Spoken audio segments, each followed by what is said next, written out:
After studying this module, we shall be able to know about deposit and lending of international bank, understand working of interest rate, that is LIBOR, learn about loan syndication. Introduction. Today, banks are becoming more international due to the widespread of multinational corporations across the globe.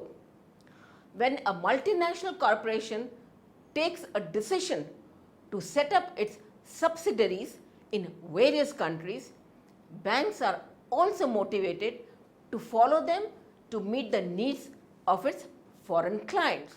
As the banks are closely associated with the parent company and know about its financial transactions and operations very well, they are able to provide the required services in a better way to its clients.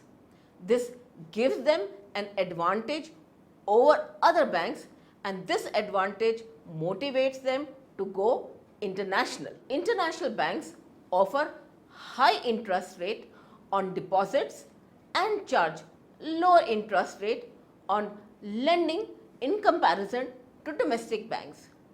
This helps the banks in attracting the depositors and borrowers from domestic country as well as from other countries, which in turn gives an impetus to banks for going international.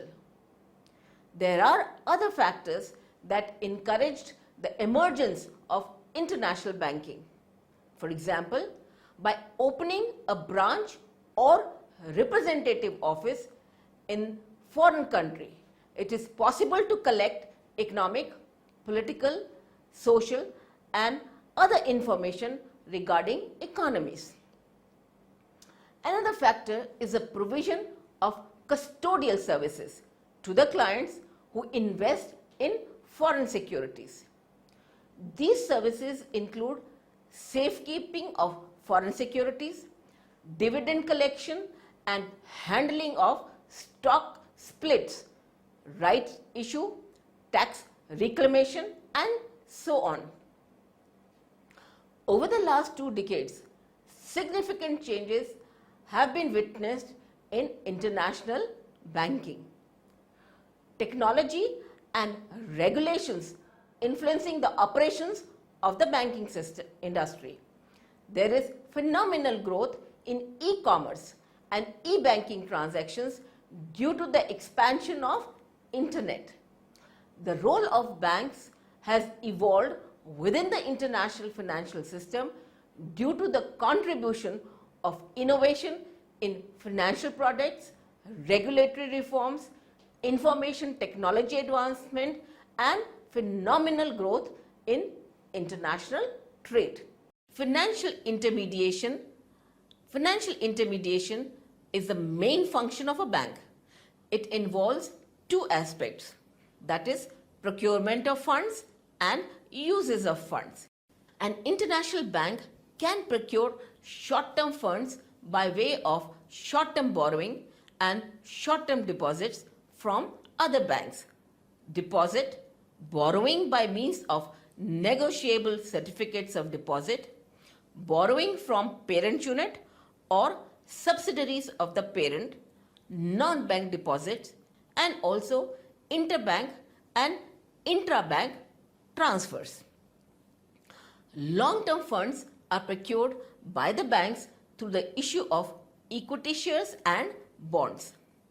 Funds are used by the banks through interbank and intra-bank lending, financing of foreign trade, loans to foreign government and loans to domestic and foreign companies and their subsidiaries.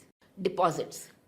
The small portion of deposits of international banks is formed by non-bank depositors, that is corporate bodies and the government, and the largest portion is formed through interbank transfers. This is due to the fact that banks often deposit their short period excess cash balance with other banks. Deposit management by banks helps in ensuring continuity of the flow of the funds and at negligible cost. stability in deposit base, and benefits from mismatch of interest rates and maturity. Eurobanks and offshore banking sectors do not need to make cash reserve ratio deposit with host country central bank, as they are not subjected to any regulations regarding deposits. Still, as a precautionary measure, international banks do maintain a reserve balance like the domestic banks. Such balances are maintained with either domestic banks or parent banks and come in the form of non-interest bearing demand deposits. The international banks do not attribute much significance to these demand deposits as the balance is very small. But these international banks do manage time deposits with maturities varying between 1 day and 7 years. The deposits can be broken untimely if demanded, with some deduction in the rate of interest.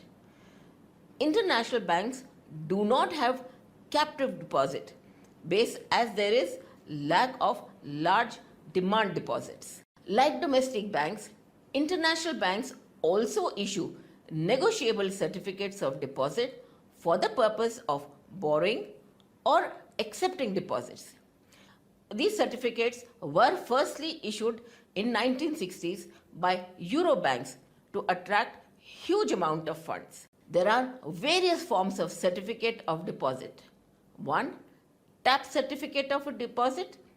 These CDs are issued by the banks in fixed multiples regardless of the amount of funds needed by it at a particular point of time. 2. Tranche certificate of deposit. That is, smaller banks generally issue these CDs as their need for funds is limited. Tranche CDs are issued in smaller denomination in successive installments. 3. Forward certificate of a deposit. Forward CDs are issued at a fixed interest rate and at a given future date. Lending. For lending, the agreements of loan of international bank normally do not include restrictive covenants such as ratio limits, dividend restrictions, and interest coverage. The main reason for this is that there is a large competition among international banks due to no restrictions on bank entry in the international money market or euro currency market. Different banks of different origins try to attract the same customer. In loan agreement, international banks apply the clauses in conformation with the practice and policy of the parent organization. In order to entice the customers, they do not apply restrictive clauses in the loan agreement. The customers are always preferred to go in the bank of their own country. For example, an American firm always prefers to approach an American bank. These banks offer loan on appropriate terms to allure the other customers. A loan from an international bank available to a subsidiary of a company should not be viewed in isolation of the company's entire network. For example, if a branch of a Japanese bank gives loan to a Japanese subsidiary located in India, then it should consider the relation between the two parent companies while giving such a loan.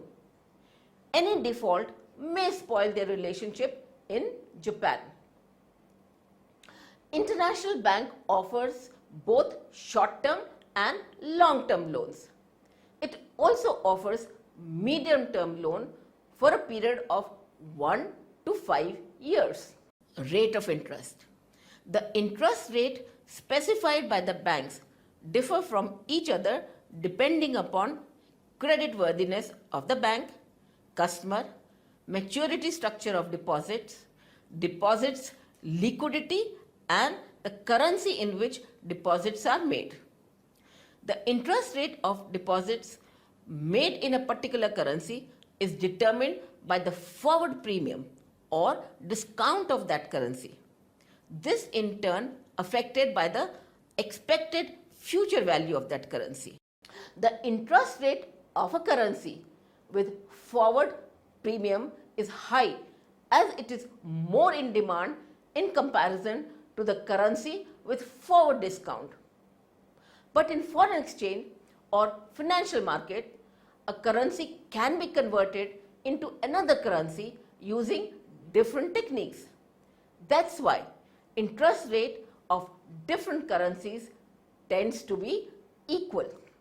In international banking, deposit rate is influenced by the lending rate. This lending rate is the arithmetic average of interest rate determined by the 6 major banks in London at which they are willing to deposit or lending to one another in the forenoon of a particular day. This is known as London Interbank Offer Rate or LIBOR. Across the world, banks use LIBOR as the benchmark for setting short-term interest rates. In practice, lending rate is equal to the sum of LIBOR, that is LIBOR, and spread, which is contractually determined and ranges between 0.75% and 3.0%.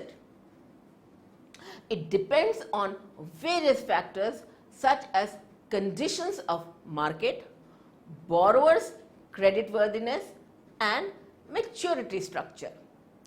If the credit market conditions are not tight, borrower is creditworthy or maturity period of loan is shorter, then spread will be lower. Otherwise, spread will be larger. The lending and deposit rates of domestic banks influence these rates of international banks by fixing up a floor and a ceiling for their rates. A customer will make deposit in international bank only when its deposit rate is higher than in the domestic banks. It will take loan from international banks only when its lending rate is lower than the domestic banks. In this case, it is assumed that domestic banks can compete with the international bank. International bank offers high deposit rate because they are not required to follow statutory reserve requirements and also do not come under the domestic regulations. On the other hand, these banks charge lower lending rate due to wide spread of their banking activities in a large number of countries that minimize the lending risk. These banks can operate on a narrow margin between the lending and deposit rates. Banks charge higher interest rate on medium-term loans in comparison to short-term loan. This is because of longer maturity and commitment fee that is charged on undisbursed loan amount.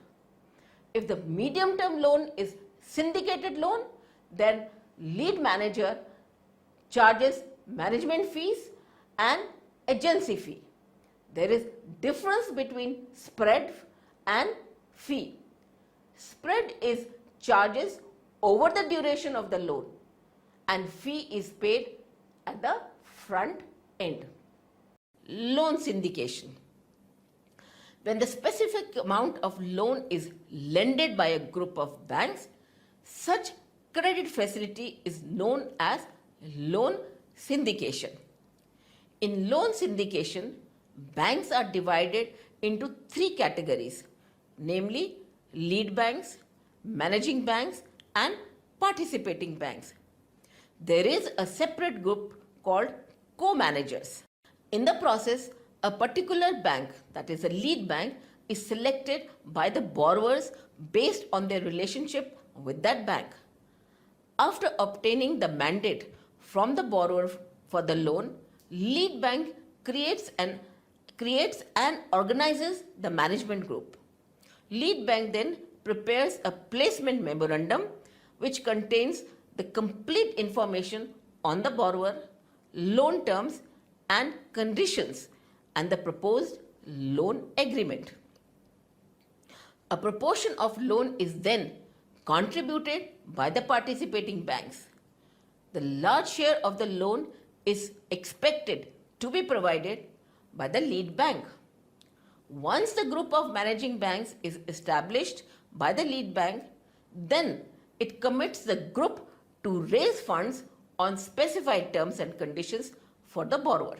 Marketing of loan is the primary responsibility of the lead bank, although it can take assistance from the other members of the managing group. In order to find the participants, methods which are generally used are: 1. A particular bank is selected by the borrower to participate in the loan syndication. This method is used if the borrower desires to create a relationship with that bank. 2.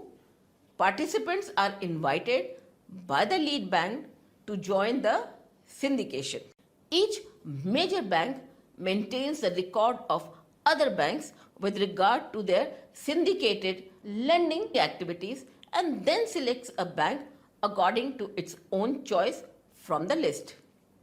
Syndicated loan is a type of term loan in which borrower can draw down the funds within a specified time period of the loan being signed. This is known as drawn down period. Subsequently, repayments of loan are made according to an amortization schedule. Sometimes term loan do not require any amortization schedule and all repayments are made on maturity. Such type of loan is known as bullet loan. Loan in which repayments are made according to an amortization schedule and also on maturity a final principal payment is made are termed as balloon payment loan. The period previous to the beginning of repayment is known as the grace period. The length of grace period is also decided by the borrower and the lead bank. Charges on syndicated loans. Front-end fees and occasionally an agent annual fee are incurred in the process of loan syndication.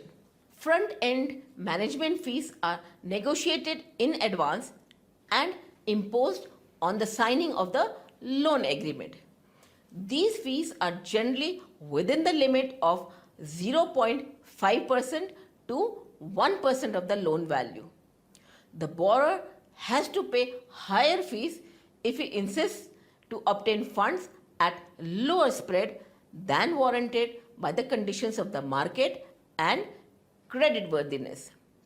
It is very hard to quantify the relationship between spread and fees, but some studies show that banks charge higher fees if they are offering lower spread.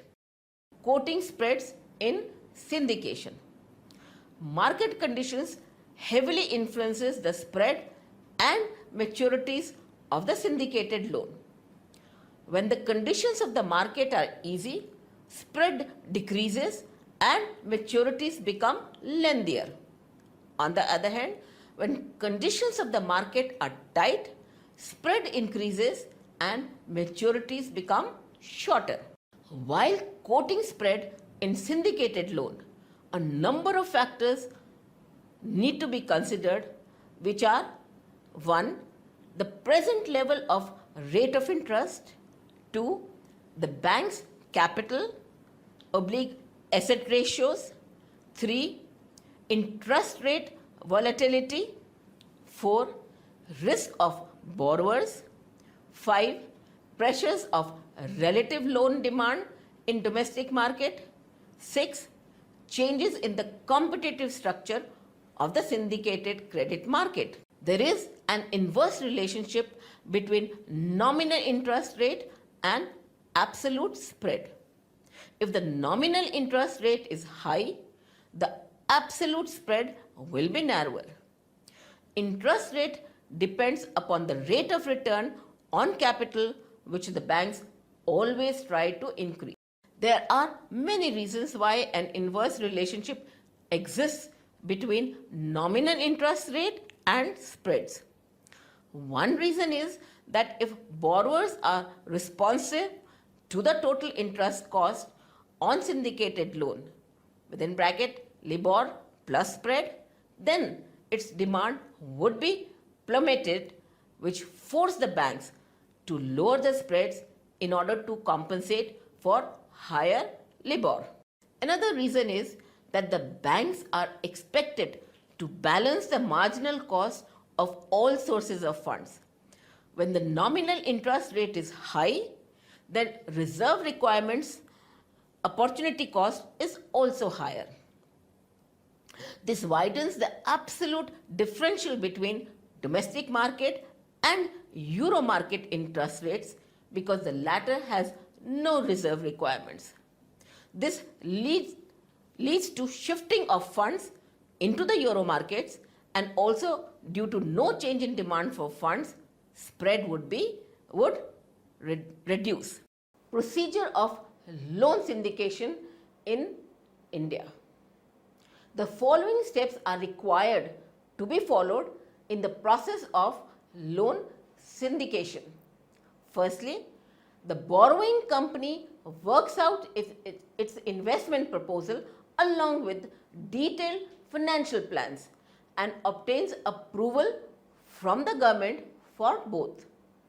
The plans are approved in such a way that borrower is left with some flexibility. For the overseas constituent of the financial plan, the borrower invites quotations from major domestic banks and leading foreign banks. The borrower then gives mandate to the bank which provides best quotation and overall terms.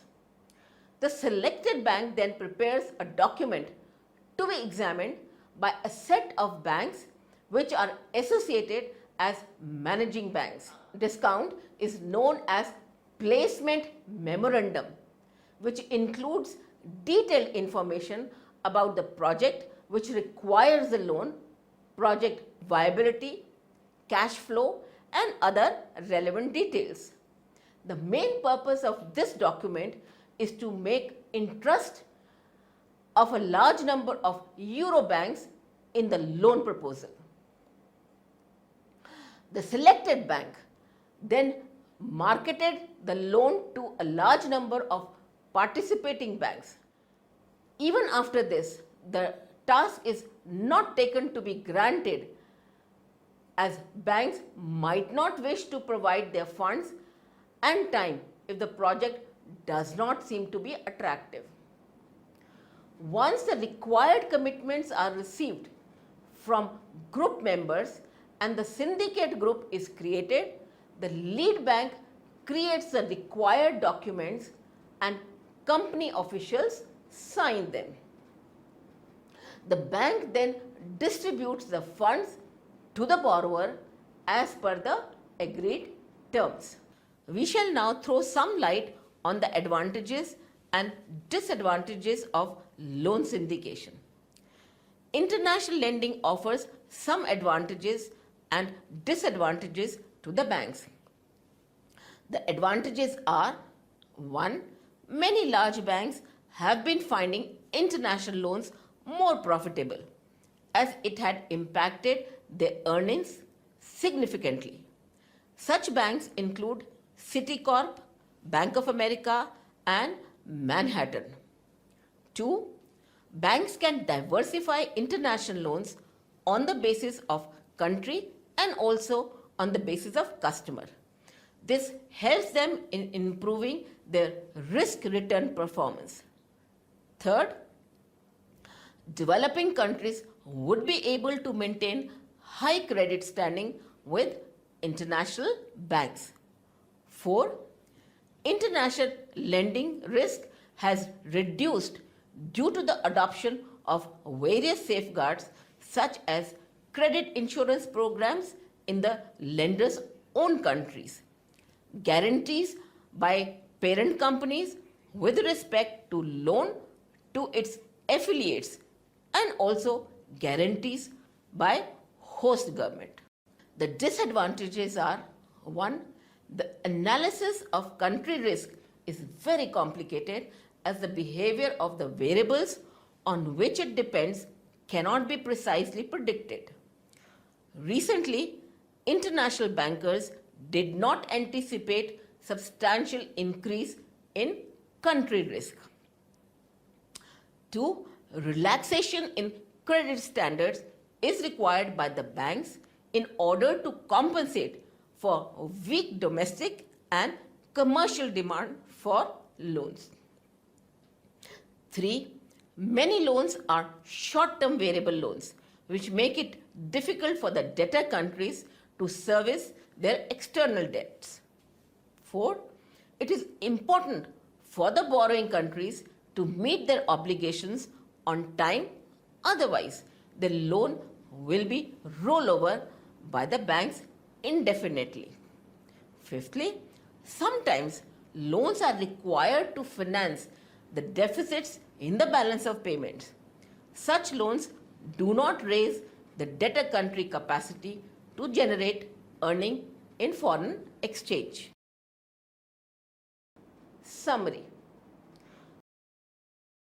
Banks are becoming more international due to the widespread of multinational corporations across the globe. The main function of international bank is financial intermediation, which involves two aspects, that is procurement of funds and uses of funds. The deposits of international banks are formed by non-bank depositors, that is corporate bodies and government, and through interbank transfers. International banks are not subjected to any regulations regarding deposits, but as a precautionary measure, they do maintain a reserve balance. Certificates of deposit are of different types, like tap certificate of deposit, tranche certificate of deposit, and forward certificate of deposit. Due to large competition among international banks, they do not include restrictive covenants in loan agreement. International banks offer short-term, medium-term and long-term loans. LIBOR, that is LIBOR, is the arithmetic average of interest rate determined by the 6 major banks in London at which they are willing to deposit or lending to one another in the forenoon of a particular day. LIBOR is used as a benchmark for setting short-term interest rate. International banks offer high deposit rate and charge lower lending rate. When a group of banks lend a large amount of loan, such facility is known as loan syndication. In loan syndication, 3 categories of banks are involved, namely lead bank, managing bank and participating bank.